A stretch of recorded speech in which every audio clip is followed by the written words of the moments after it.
Hello বন্ধুরা, চেটেপুটে বাঙালি রান্নাঘরে আপনাদের স্বাগত জানাই। আজকে আমি রান্না করব এই দুর্দান্ত চিংড়ি পটল রেসিপিটা। তাই ভাবলাম এত সুন্দর রেসিপিটা আপনাদের সাথে শেয়ার না করলে হয়। তাহলে চলুন ঝটপট দেখে নিই এই রেসিপিটা করতে কি কি লাগছে। প্রথমে আমি নিয়ে নিয়েছি আদা বাটা, রসুন বাটা আর গোটা গোটা পটল নিয়ে নিয়েছি, আর এখানে নিয়ে নিচ্ছি চিংড়ি মাছ, আর পাশে রয়েছে পেঁয়াজ বাটা আর কাঁচা লঙ্কা। তাহলেই মোটামুটি হয়ে যাবে। আর আমাদের দৈনন্দিন জীবনে যে মশলাগুলো ব্যবহার করি সেগুলো তো আছেই। তাহলে চলো দেখে নিই। তো প্রথমে এই যে রেসিপিটা করতে প্রথমে আমি কড়াইতে তেল দিয়ে দিয়েছি, আর তেলটা যতক্ষণ না গরম হচ্ছে ততক্ষণ আমরা এক কাজ করি, ওই পটলগুলোতে একটু হলুদ দিয়ে একটু মেখে নিলাম। আর দেখো একটু পটলটা কিন্তু ওপরের দিকটা আর নিচের দিকটা একটু আমি কেটে দিয়েছি যাতে মশলাগুলো ভালো করে ঢোকে। এরপরে আমি ওই পটলগুলো সুন্দর করে তেলে ছেড়ে নিলাম, আর সুন্দর করে বেশ ভাজা ভাজা করে নেবো, বেশ লাল লাল করে।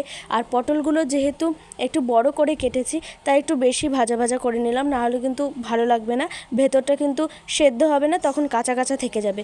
তো মোটামুটি এখানে আমি 6 থেকে 7টা পটল নিয়েছি, আপনারা চাইলে আরও বেশি নেবেন, আপনাদের ইচ্ছা। তো এখানে পটলগুলো মোটামুটি সব কটা তোলা হয়ে গেছে। তারপর আমি কড়াইতে দিয়ে দিলাম কালো জিরা। এখানে আমি 1 চামচ কালো জিরা ব্যবহার করছি। এরপর আমি এই তেলটার ওপরে দিয়ে দেবো চিংড়ি মাছগুলো। এখানে আমি চিংড়ি মাছগুলো সুন্দর করে কেটে নিয়েছি। আপনারা চাইলে ওপরের মাথাটা কেটে নিতে পারেন আপনাদের ইচ্ছা মতো, কিন্তু যেহেতু ওপরের মাথাটা থাকলে চিংড়ি মাছটা দেখতে সুন্দর লাগে, আর খোসাটা পুরোটা ছাড়িয়ে নিলে চিংড়ি মাছটা দেখবেন একদম যখন আমরা নিয়ে আসবো তখন এতটা বড় দেখা যায়। আর যখনই চিংড়ি মাছের খোসা টোসা সব কিছু ফেলে দিই তখন একদম ভাজা ভাজা করলে চিংড়ি মাছগুলো গুটিয়ে একদম ছোট হয়ে যায়, দেখতে ভালোই লাগে না। এর জন্য আমি এরকম করে নিয়েছি, আপনাদের মতো আপনারা কেটে নেবেন।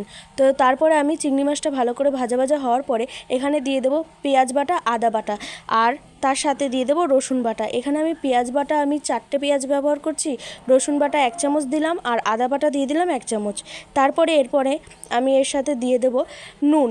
এখানে আমি নুনটা 1.5 চামচ মতো দিয়ে দিলাম, আর এখানে দিয়ে দেবো হলুদ গুঁড়োটাও আমি 1.5 চামচ দিয়ে এবার ভালো করে নাড়াচাড়া করব। আসলে আপনারা চাইলে এটা অন্যরকমভাবেও খেতে পারেন। আমার খুব ইচ্ছা হলো যে চিংড়ি মাছটাকে আজকে একটু নতুন করে বানাই, তো সেই কারণে আমি এই চিংড়ি মাছটা দিয়ে পটল দিয়ে বানাচ্ছি। চাইলে কিন্তু আপনারা আলু দিতে পারেন, কিন্তু আলুটা দিলে অতটা ভালো লাগবে না, পুরো ঘেটে ঘেটে যাবে, তাই জন্য আমি আলু দিইনি। তারপর আমি এর সঙ্গে অ্যাড করলাম জিরে বাটা। এখানে আমি 2 চামচ মতো জিরে বাটাটা বেটে নিয়েছি। তারপরে এখানে ভালো করে এই মাছটাকে সুন্দর করে ভাজা ভাজা হতে দেবো, দেখবেন একটা নিচ থেকে তেল ছাড়বে, আর বেশ তাহলে মশলাটা কষবে। তো এই ভাজা ভাজা হওয়ার আগে আমি একটা জিনিস দিতে ভুলে গেছিলাম, একটু আমি লঙ্কার গুঁড়ো দিয়ে দিলাম। এই লঙ্কার গুঁড়োটা বেশি ঝাল হয় না, এটা কালারটা যেন সুন্দর আসে, তো সেই কারণে এই লঙ্কার গুঁড়োটা দেওয়া। এখানে আমি 1 চামচ লঙ্কার গুঁড়ো দিয়ে নিচ্ছি। এরপরে দেখো যখনই আমার চিংড়ি মাছগুলো ভাজা ভাজা হয়ে গেছে তখনই কিন্তু কি সুন্দর তেল বেরোচ্ছে, আর একটা ভীষণ সুন্দর গন্ধ আসছে, কি বলবো। তো যাই হোক, তারপর আমি এখানে দিয়ে দিলাম পরিমাণ মতো জল। এখানে যেহেতু এই তরকারিটা একদম মাখা মাখা হবে সেই কারণে আমি একদম অল্প জল দিয়ে দিয়েছি। 1 কাপ জল দিয়ে প্রায় 10 মিনিট মতো এই তরকারিটাকে ভালো করে ফুটতে দিতে হবে, যাতে মাছগুলো ভালো করে সেদ্ধ হয়। তো এখানে মোটামুটি এই যে দেখো মাছটা কিন্তু একটু সেদ্ধ হচ্ছে আর টকবক টকবক করে ফুটছে। এরপর আমি এর উপরে দিয়ে দেবো ভাজা পটলগুলো। এখানে সব কটা পটল একে একে আমি সুন্দর করে সাজিয়ে দেবো। পটলগুলো দেওয়ার পরে আমি এর তরকারিটাকে প্রায় 5 মিনিট মতো ঢাকা দিয়ে রাখবো। তো 5 মিনিট হওয়ার পরে দেখবেন মোটামুটি কিন্তু আমাদের এই চিংড়ি পটল বা পটল চিংড়িটা কিন্তু তৈরি হয়ে গেছে। আর নিচে কিন্তু ভালো করে, বারবার বলছি, ভালো করে কিন্তু নাড়াচাড়া দিয়ে নেবেন, নাহলে কিন্তু ওই নিচে লেগে লেগে যাচ্ছে, আর মশলাটা পুড়ে গেলে তাহলে কিন্তু তরকারিটা একদম খেতে ভালো লাগবে না। তো এখানে আমি দিয়ে দিয়েছি, আর দেখুন কি সুন্দর লাগছে না। এরপর আমি একটু দিয়ে দেবো চিনি। আপনারা তো দেখেছেন আমি যে কোনো রেসিপিতে একটু চিনিটা ব্যবহার করলে আমার ভালো লাগে, সব কিছুতেই আমি মোটামুটি চিনি ব্যবহার করি। তারপরে আমি দিয়ে দিলাম কাঁচা লঙ্কা। এখানে আমি 4 থেকে 5টা কাঁচা লঙ্কা ব্যবহার করছি, আপনারা চাইলে আপনাদের ইচ্ছা মতো কাঁচা লঙ্কা দিয়ে দেবেন। তারপরে এর সঙ্গে আমি অ্যাড করলাম গুঁড়ো গরম মশলা। এখানে আমি 1 চামচ গুঁড়ো গরম মশলা দিয়ে এই তরকারিটাকে প্রায় 2 মিনিটের জন্য রেখে দেবো।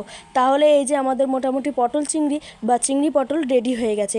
আর এই তরকারিটা গরম ভাতের সাথে যা খেতে টেস্টি লাগে না, কি বলবো। আর চিংড়িগুলোর থেকে তো পটলগুলো খেতে বেশি টেস্ট লাগে আমার থেকে।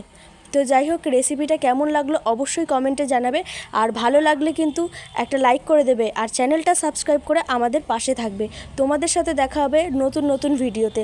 আর এই তরকারিটা দেখতেও যেমন কালারফুল লাগছে, খেতে তো দুর্দান্ত টেস্ট। তাই বলছি বেশি দেরি না করে ঝটপট এই দুর্দান্ত রেসিপিটা ট্রাই করো।